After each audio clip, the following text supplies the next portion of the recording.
আসসালামু আলাইকুম। সংবাদে আপনাদের সবাইকে স্বাগত জানাচ্ছি। আমি ফিরোজ তোহা। শুরুতেই আরবে কেবলস সংবাদ শিরোনাম। বাংলাদেশের সর্বশেষ গুরুত্বপূর্ণ আপডেট সংবাদে আপনাকে স্বাগত। শুরুতেই সংবাদ শিরোনাম, পরে বিস্তারিত। প্রথমেই জানাবো, ছাত্রদল ও যুবদলের সন্ত্রাসী বাহিনী আক্রমণ করেছে বললেন সার্জিস আলম। হবিগঞ্জে ছাত্রদল ও যুবদলের সন্ত্রাসী বাহিনী এনসিপির নেতাকর্মীদের উপর আক্রমণ করেছে বলে জানিয়েছেন জাতীয় নাগরিক পার্টি এনসিপির উত্তরাঞ্চলের মুখ্য সংগঠক সার্জিস আলম। এরপর জানাবো, ফেসবুক পোস্টে আসিফ মাহমুদ বললেন, পুলিশের উপস্থিতিতেই নাসির উদ্দিন ও সার্জিসের গাড়ি বহরে হামলা চালায় বিএনপি। হবিগঞ্জে জুলাই পদযাত্রা কর্মসূচি শেষ করে মৌলভীবাজার ফেরার পথে জাতীয় নাগরিক পার্টি এনসিপির মুখ্য সমন্বয়ক নাসির উদ্দিন পাটোয়ারি উত্তর অঞ্চলের মুখ্য সংগঠক সার্জিস আলমের গাড়ি বহরে বিএনপির সন্ত্রাসীরা হামলা চালিয়েছে বলে অভিযোগ করেছে দলের মুখপাত্র আসিফ মাহমুদ সজীব ভাই। এর দায়ভার তারেক রহমান কোনোভাবেই এড়াতে পারবে না।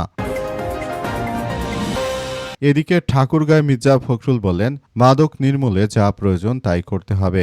স্থানীয় সরকার ও পল্লী উন্নয়ন ও সমবায়মন্ত্রী মির্জা ফখরুল ইসলাম আলমগীর বলেছেন যে বিভিন্ন রাজনৈতিক দল ও সংবাদকর্মীদের নিয়ে মাদক বিরোধী অভিযানকে সামাজিক আন্দোলনে পরিণত করতে হবে, তাহলেই মাদক নির্মূল করা সম্ভব হবে।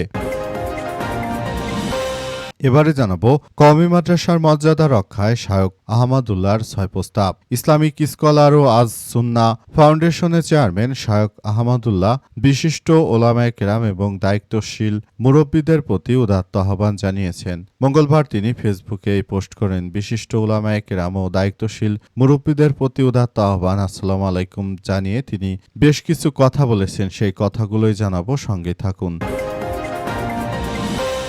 এবং সর্বশেষ জানাবো, জাপানে ৭.১ মাত্রার ভূমিকম্পের পর সুনামির সতর্কতা জারি। জাপানের দক্ষিণ পশ্চিম অঞ্চলে আজ ৭.১ মাত্রার একটি শক্তিশালী ভূমিকম্প আঘাত হানার পর সুনামির সতর্কতা জারি করা হয়েছে। তে অঞ্চলে হাজার হাজার পরিবার বিদ্যুৎ বিচ্ছিন্ন হয়ে পড়েছে। প্রিয় দর্শক, এতক্ষণ শুনছিলেন সংবাদ শিরোনাম, এবারে বিস্তারিত। তবে তার আগে বন্ধুরা, অনুরোধ থাকবে এই সংবাদটিতে একটি লাইক দিন। এই চ্যানেলে আপনি নতুন হয়ে থাকলে আমাদের সংবাদটি দেখতে দেখতে চ্যানেলটি সাবস্ক্রাইব করে রাখুন। কমেন্ট করে বন্ধুরা আপনার মূল্যবান মতামত জানিয়ে দিন আপনি বিশ্বের কোন দেশ থেকে বা বাংলাদেশের কোন স্থান থেকে আমাদের সংবাদটি দেখছেন এবং শুনছেন। আর বন্ধুরা, সংবাদটি আপনার সোশ্যাল মিডিয়া ফেসবুকে শেয়ার করে বন্ধুদেরও দেখার সুযোগ করে দিন। গাজা যুদ্ধে আপনি যদি নিরীহ ফিলিস্তিনিদের ভালোবেসে থাকেন বন্ধুরা, কমেন্টে ইয়েস লিখে পুরো বিশ্ববাসীকে আমাদের এই তাজা আপডেটটি দেখার সুযোগ করে দিন। এবারে বিস্তারিত। ছাত্রদল ও যুবদলের সন্ত্রাসী বাহিনী আক্রমণ করেছে বললেন সার্জিস আলম। ছাত্রদল ও বিএনপির যুবদলের সন্ত্রাসী বাহিনী এনসিপির নেতাকর্মীদের উপর আক্রমণ চালিয়েছে বলে জাতীয় নাগরিক পার্টি এনসিপির উত্তর অঞ্চলের মুখ্য সংগঠক সার্জিস আলম জানিয়েছেন। আমাদের কারো হাত ভেঙে গেছে, কারো মাথা ফেটে গেছে। তিনি বলেন, হামলাকারীরা ক্যামেরা এবং ফোন ছিনিয়ে নিয়ে গেছে, এমনকি একজন কর্মীর চোখে রড দিয়ে আঘাত করা হয়েছে। জেলা সেক্রেটারি এক কর্মীকে বাঁচাতে গিয়ে নিজে আহত হয়েছে। মঙ্গলবার রাতে এনসিপির মুখ্য সমন্বয়ক নাসির উদ্দিন পাটোয়ারির ফেসবুকে একটি ভিডিও পোস্ট করা হয়। সেখানে সার্জিস আলমকে সব কথা বলতে শোনা গেছে। তিনি আরও বলেছেন, আহত ৭-৮ জন ভাইকে নিয়ে যখন সদর হাসপাতালের দিকে চিকিৎসার জন্য যাওয়া হচ্ছিল, তখন হাসপাতালের গেটে পুনরায় আক্রমণ করে তাদের ভেতরে ঢুকতে বাধা দেওয়া হয়েছে। সার্জিস আরও জানান যে হামলার সময় পুলিশ সামনে থাকলেও তারা কোনো ব্যবস্থা নেয়নি, বরং দাঁড়িয়ে নাটক দেখেছে। হবিগঞ্জ এনসিপির পদযাত্রায় মঙ্গলবার বিকেলে হামলার ঘটনা ঘটে। স্থানীয় বিএনপি নেতাকর্মীরাই হামলা চালিয়েছে বলে এনসিপি নেতাকর্মীরা জানিয়েছে। সময় সাংবাদিকদের কয়েকটি গাড়িও ভাঙচুর করা হয়। আহত হয় এনসিপির অন্তত ১০ নেতাকর্মী। মঙ্গলবার বিকেলে জেলা শহরে সার্কিট হাউস এলাকায় এমন ঘটনা ঘটে। বিএনপি হচ্ছে এমন একটা নেমখারাম রাজনৈতিক দল, তারা এনসিপির কাঁধে ভর করে ক্ষমতায় এসেছে, অথচ এখন এনসিপির নেতাকর্মীদের উপর তারা যে সন্ত্রাসী আক্রমণ করলো, এটা কোনোভাবেই গ্রহণযোগ্য নয়। তাদের উপর এনসিপির নেতাকর্মীরা তাদেরকে কোনো ছাড় দেবে না। তারা যে ধরনের কার্যক্রম শুরু করেছে সেটা চরম অন্যায় এবং এটি কোনোভাবেই আসলে গ্রহণযোগ্য নয়।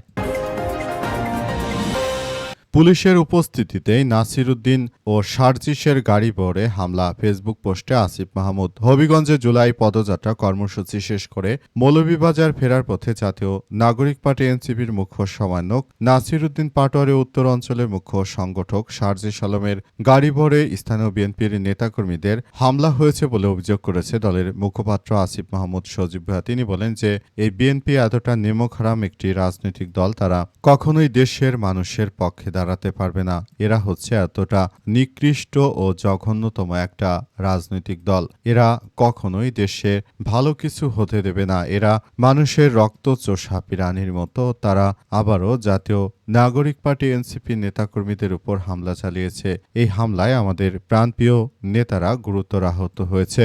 বিএনপির এই ধরনের সন্ত্রাসী কার্যক্রম আমরা কখনোই মেনে নেব না বলে জানিয়েছেন তিনি। বিএনপিকে বলতে চাই, তারা যদি এইভাবে কার্যক্রম চালিয়ে যায় তাহলে এটি আরও ভয়াবহ এক বিপর্যয়কর পরিস্থিতির সৃষ্টি হবে। আমরা বসে থাকব না। আমরা জাতীয় নাগরিক পার্টি নেতাকর্মীরাও বিএনপির এই সন্ত্রাসী কার্যক্রমের তীব্র প্রতিরোধ গড়ে তুলব বলে জানিয়েছেন তিনি এবং খুব দ্রুতই বিএনপিকে এর জন্য পস্তাতে হবে বলে জানান তারা। হাসনাত আব্দুল্লাহ এবং সার্জিস আলম সহ সবাই যার যার জায়গা থেকে এই মুহূর্তে সবাই প্রস্তুতি নিচ্ছে আগামীতে এই তারেক রহমানের নেতৃত্বে রাষ্ট্র কাঠামোকে যেভাবে ধ্বংস করা হচ্ছে, এখান থেকে আসলে বেরিয়ে এসে তারপর পুরো কার্যক্রম চালিয়ে যেতে হবে। দেশটাকে সুন্দরভাবে গড়ে তোলার মধ্য দিয়ে সবাইকে আরও এগিয়ে যেতে হবে। কিন্তু বিএনপি যে ধরনের কার্যক্রম শুরু করেছে সেটা কোনোভাবেই গ্রহণযোগ্য নয়। মাদক নির্মূলে যা যা প্রয়োজন তাই করব বললেন মির্জা ফখরুল। বিএনপির মহাসচিব মির্জা ফখরুল ইসলাম আলমগীর জানিয়েছেন যে মাদক নির্মূল করতে যা যা করা প্রয়োজন তার প্রতিটি কাজ করা হবে। তিনি বলেন, মাদক নির্মূলে বর্তমান সরকার বদ্ধপরিকর। যে কোনো মূল্যে মাদকের বিস্তার রোধ করতে হবে বলে জানান তিনি। বিগত 17 বছর ধরে পালিয়ে থাকা স্বৈরাচার দেশটাকে একটি ধ্বংসস্তূপে পরিণত করেছে। আর সেখান থেকেই বাংলাদেশকে একটি নতুন ও সমৃদ্ধির একটি রাষ্ট্র কাঠামোর মধ্য দিয়ে এগিয়ে নিয়ে যাওয়ার ঘোষণা দিয়েছে বিএনপি। বর্তমান তারেক রহমানের সরকার যেভাবে রাষ্ট্র কাঠামোকে এগিয়ে নিচ্ছে সেটি আমাদের দেশের জন্য অনেক এক কার্যক্রমের সৃষ্টি হয়েছে বলে জানান তিনি। তিনি বলেন, আমরা দেশটাকে একটি সুন্দর ও সমৃদ্ধির একটি রাষ্ট্র কাঠামোর মধ্য দিয়ে যে এগিয়ে নিয়ে যাচ্ছি, এর জন্য আমাদের সবাইকে আরও বেশি সতর্কতার সহিত কার্যক্রম চালিয়ে যেতে হবে। দেশটাকে সুন্দরভাবে গড়ে তুলতে হবে বলে জানিয়েছেন তিনি।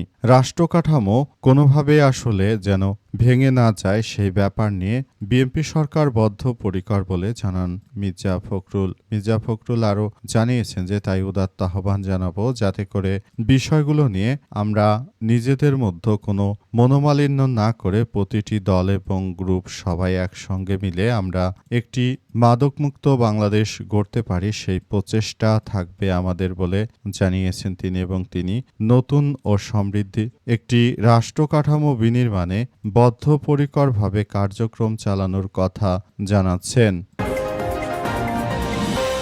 কওমি মাদ্রাসার মর্যাদা রক্ষায় শায়খ আহমদুল্লাহর ৬ প্রস্তাব। এবার কওমি মাদ্রাসাকে তাদের আত্মমর্যাদা রক্ষার জন্য ৬টি প্রস্তাব দিয়েছেন আহমদুল্লাহ। প্রস্তাবগুলো তিনি তার ফেসবুক পেজে তিনি লিখেছেন। এর মধ্যে কেন্দ্রীয় তদন্ত কমিটি গঠন, অভিযোগ গ্রহণ সেল গঠন, প্রাতিষ্ঠানিক অবকাঠামো সংস্কার, শিক্ষক ও স্টাফদের কর্মপরিবেশ উন্নয়ন করা, ৫ নারী শিক্ষা প্রতিষ্ঠান নীতি, ৬ অনিয়ন্ত্রিত শিক্ষা প্রতিষ্ঠান নিয়মতন্ত্রের মধ্যে আনা।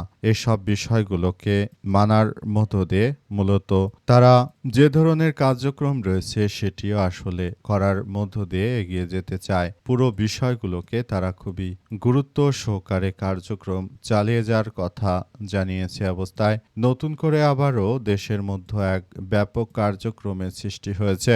বর্তমান সময় হুজুরদের বিভিন্ন জায়গায় ভিডিও ফাঁস সহ যে কার্যক্রমগুলো চোখের সামনে ভেসে উঠেছে সেগুলো নিয়ে সবাই অনেক বেশি হতাশার মধ্যে রয়েছে, কারণ এই হুজুরদের এতদিন ধরে ভোলাভালা দেখা গেলেও বর্তমান সময়ে তাদের বিভিন্ন অপকর্মর ভিডিওগুলো সামাজিক যোগাযোগ মাধ্যমে যখনই ভাইরাল হতে শুরু হয়েছে, তখনই বিভিন্ন মিডিয়া থেকে হুজুরদের বিরুদ্ধে নেতিবাচক খবরগুলো প্রকাশ করা হচ্ছে। তখনই হেফাজতে ইসলামের পক্ষ থেকে এর তীব্র নিন্দা প্রতিবাদ জানানো হয়েছে। আর আহমেদুল্লাহর মতো হুজুরেরা তারা মূলত এই বিষয়টি তদন্ত বা খতিয়ে দেখার বিষয়টির দিকে বেশি গুরুত্ব আরোপ করেছেন। আসলে এর প্রতিটি জিনিসই প্রয়োজন রয়েছে, কারণ খতিও দেখা দরকার, আবার ঢালাওভাবে শুধুমাত্র হুজুরদের দোষ দিয়েও কোনো লাভ হবে না, কারণ সব জায়গায় দুষ্কৃতকারী থাকবে, এটাই স্বাভাবিক ঘটনা।